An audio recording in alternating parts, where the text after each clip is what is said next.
So we've overcome that battleground notion and that debate notion to start emphasizing what are the criteria for really good research across all of those variations.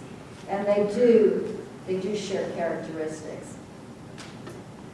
There is a little bit, so I want to stress that. That's the Howell and Eisenhardt article from back in 1990. For some of you who've been in my classes, it still is a powerful piece in which the criteria for good qualitative research are outlined, but they're also connected to quantitative research.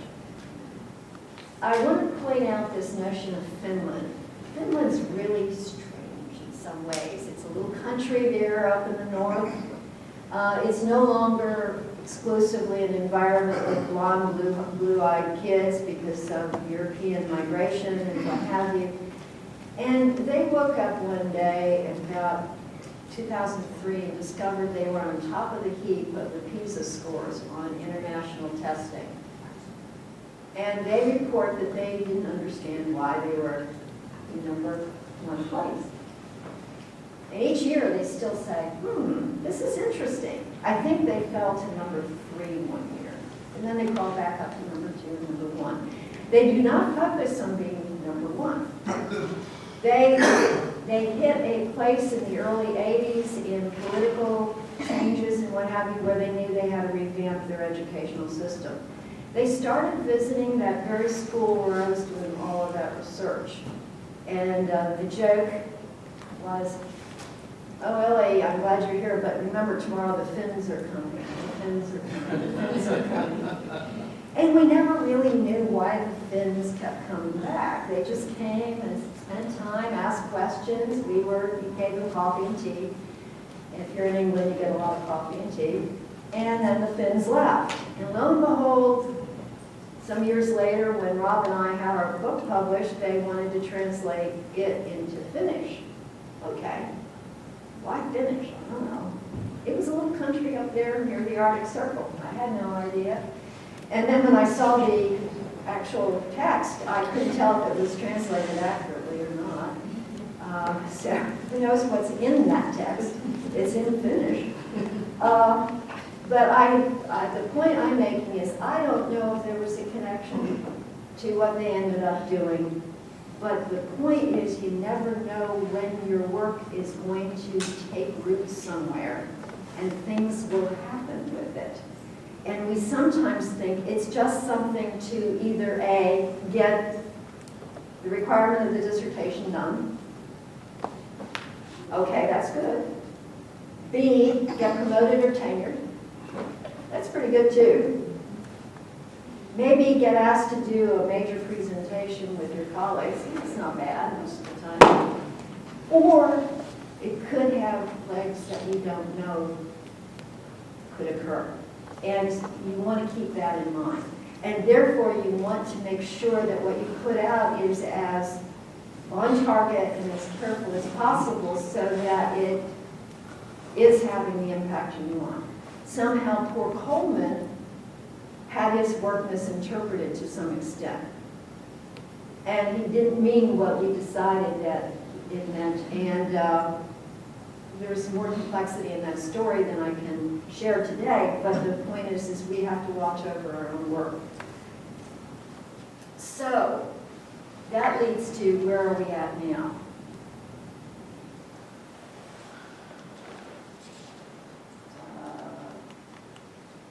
There we go. I don't even know if you can read it, but our policy environment matters when we're doing research.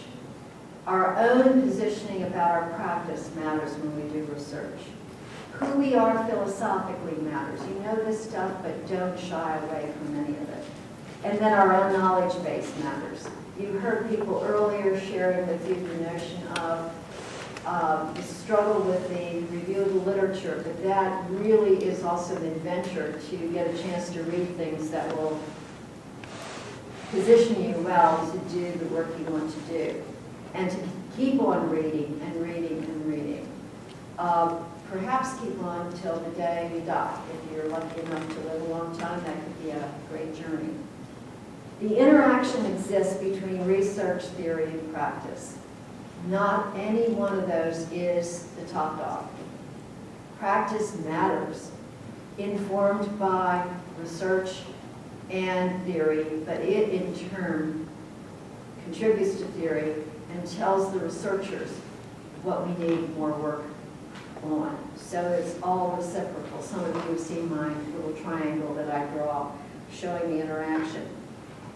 This interaction is rarely noticed, or I don't even think people in policy know it exists. And that's an area where we have to do some serious work. To say practice matters, theory matters, and research matters. And they all have to be attended to if we're going to have good policy.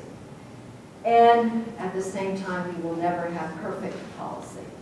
The search for universal truths is over because we are not equipped as humans to take on that task. But we can develop the knowledge base. We are also well positioned to say we were wrong. And a couple of times we've had to do that. But that's where we make progress as well. I have 8 things that kept growing. What are our obligations? And this is where I want to invite you to talk back, talk around, share, or whatever. We have this machine that we can move around. We have a second one, I believe, as well. We have to demand rigor and honesty in our own research. And we also have to help those around us do the same. So sometimes it's helpful to have people around to be our critical friends. We have to be responsive to what's going on in the environments in which we work. So we look around and see where needs need to be addressed.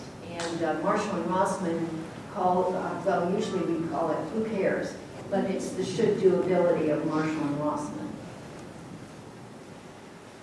We have to keep developing our own knowledge base and keep reading and what have you. That's hard to do, there's so much out there, and it's usually sort of serendipitous.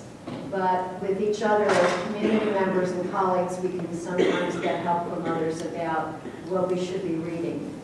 Work with our colleagues in professional communities as well as in the larger community beyond the various institutions in which we operate. That would be the community at large, certain kinds of social communities, and keeping in mind people who haven't been asked to give us perspective on what really the needs are, and to get comfortable in having those exchanges, as we're calling them now. Learning, leading exchanges in which we share. We have to be able to change the way we think about things or the way in which we grow. And that's exciting because otherwise, as I say, you could become bored with yourself.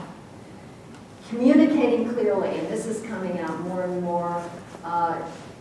We do a terrible job in education of sharing what we know outside our environment.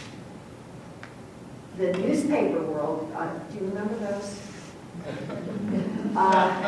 But there are reporters still out there, and they don't have time to figure out what's going on.